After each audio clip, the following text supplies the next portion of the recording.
और अभी आप गांधी जी के प्रतिमा पर अपने श्रद्धांजलि अर्पित करते हुए और उसके बाद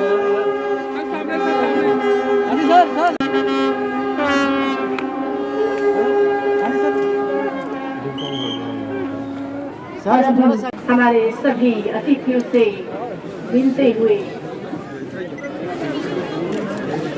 यही तो है वो उनके साथ रहेंगे। और उसके बाद जब सर्टिफिकेट उनको देना है तो कश्मीर से आए हमारे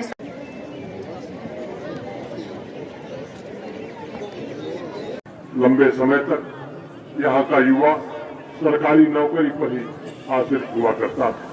उनके स्वरोजगार के सपनों को पूरा करने का पिछले कुछ वर्षों में गंभीर प्रयास हुआ है। 4-5 वर्षों में जहाँ पारदर्शी तथा योग्यता के आधार पर सरकारी नियुक्तियां की गई हैं, वहीं स्वरोजगार से जोड़ने के भी अनेक प्रयास हुए और अब युवाओं के स्वरोजगार के लिए मिशन युवा करके जो योजना जम्मू कश्मीर प्रशासन ने बनाई है, मैं उम्मीद करता हूं यहाँ के युवा निश्चित रूप से देश के बाकी हिस्सों से बेहतर रोजगार पा सकेंगे। मेरी अपेक्षा है कि नौजवान समाज के प्रति अपनी जिम्मेदारियों और कर्तव्यों को भी समझे तथा उन्हें निभावे।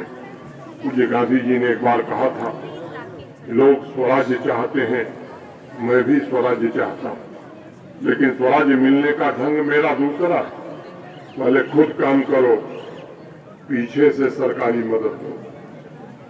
सरकारी मदद पहले नहीं मिलेगी।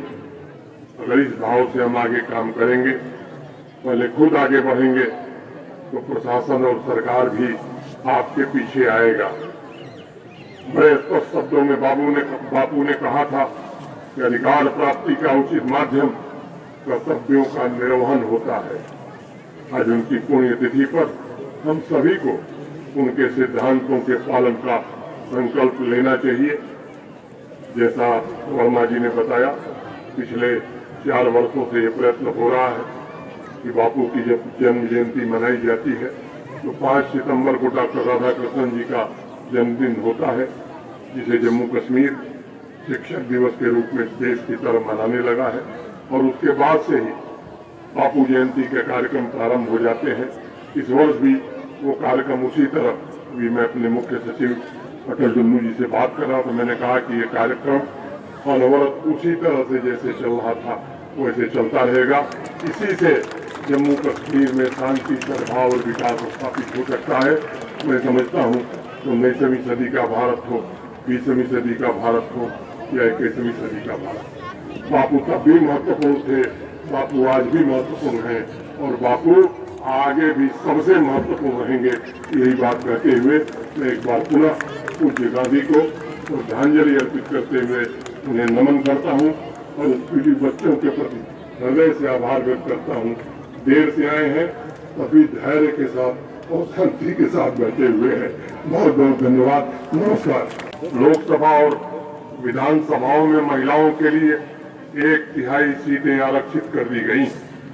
ग्रामीण इलाकों में प्रधानमंत्री आवास योजना के अंतर्गत बनाए गए 70% से अधिक मकान आज हमारी बहनों के नाम से हैं। देश की गरीब बहनों के सशक्तिकरण के लिए जनधन योजना के तहत 30 करोड़ बैंक खाते खोले गए। जम्मू कश्मीर की अगर मैं बात करूं तो आज 8 लाख से ज्यादा बहनें हमारी सेल्फ हेल्प ग्रुप से जुड़ी।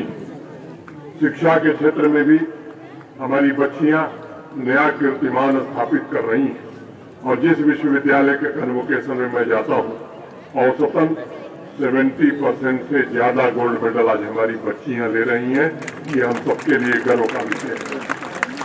इस साल जम्मू के कन्वोकेशन में जब मैं गया था तो 15 गोल्ड मेडल में 14 बच्चियों ने ही हासिल किया। तो कृषि के क्षेत्र में भी बच्चियां बच्चों से आगे निकल रही हैं, हम सबके लिए गौरव का विषय है। सामाजिक आर्थिक विकास की दिशा में ऐसे अनेक काम हुए हैं जिनका मैं उदाहरण दे सकता हूं, लेकिन मैं समझता हूं कि समय ज्यादा लगेगा और मैं मानता हूं कि बापू के आदर्शों के प्रति यही तो सच्ची श्रद्धांजलि हो सकती है। विकसित भारत के एक और स्तंभ का उदाहरण मैं आपके सम्मुख रखना चाहूंगा। उस दिशा में जो कार्य हो रहा है वह भी बापू के सिद्धांतों पर ही आधारित। अपने एक लेख में बापू ने कहा था कि हमारी एक बड़ी जनसंख्या खेतीहर है, किसान है, लेकिन अगर हम उनकी मेहनत के फल से उन्हें वंचित कर देते हैं तो वह सुशासन कभी नहीं माना जाएगा।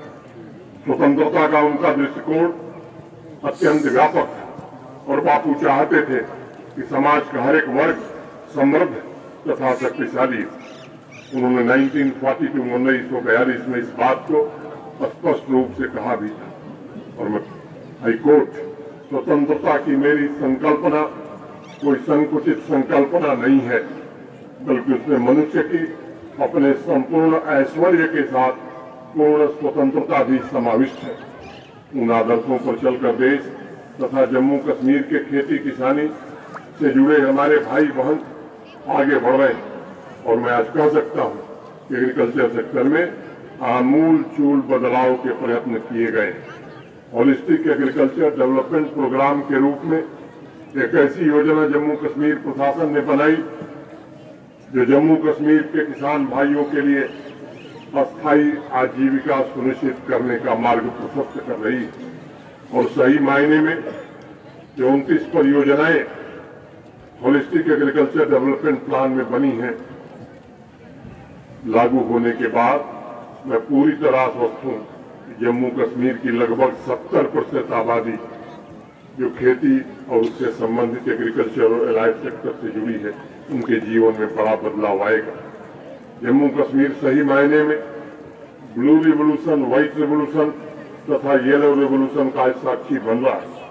जिन गांवों में पर्याप्त प्राकृतिक संसाधन होने के बावजूद किसान को मक्के की एक फसल से संतोष करना पड़ता था, आज वही किसान भाई उनमें से अनेक लेवेंडर, एग्जॉटिक वेजिटेबल आदि फसलों के कारण अपनी कमाई में काफी वृद्धि कर पा रहे हैं। हमारे किसान भाई दिन पर दिन इनोवेटिव तरीके अपना रहे हैं। गांधी जी ने हरिजन में लिखे एक लेख में जो बात कही थी, मैं उसे उद्धृत करना चाहूंगा। आप भारत के किसान से बात शुरू कीजिए, जैसे ही वह अपना मुंह खोलता है उससे बुद्धिमत्तापूर्ण बातें निकलनी आरंभ हो जाती। मैं मानता हूं कि हमारा किसान अलग अलग क्षेत्रों में ऊंची उपलब्धियां प्राप्त करने की क्षमता रखता है और उसी को ध्यान में रखते हुए कृषि के उद्यमों से जोड़ा जा रहा है। कृषि को नौजवानों को भी नए बिजनेस इंटरप्राइज शुरू करने के लिए सपोर्ट सिस्टम स्थापित किया जा रहा है और ये प्रक्रिया निरंतर चल रही है। मैं गर्व से कह सकता हूं कि इस दिशा में जो प्रयास जम्मू कश्मीर प्रशासन ने पिछले 1.5-2 वर्षों में किया है वो अपना प्रभाव दिखाने लगा और मुझे उम्मीद है देश के अग्रणी किसानों में हमारे जम्मू कश्मीर के किसान भाइयों का नाम भी अवश्य दर्ज होगा। मित्रों, मैं मानता हूं कि नौजवानों को सशक्त बनाकर ही हम विकसित भारत के सपने को पूरी तरह साकार कर सकते हैं। गांधी जी ने कभी कहा था कि जिम्मेदारी युवाओं को मृदु और संयमी बनाती ताकि वे अपने दायित्वों का निर्वहन करने के लिए तैयार हो सके।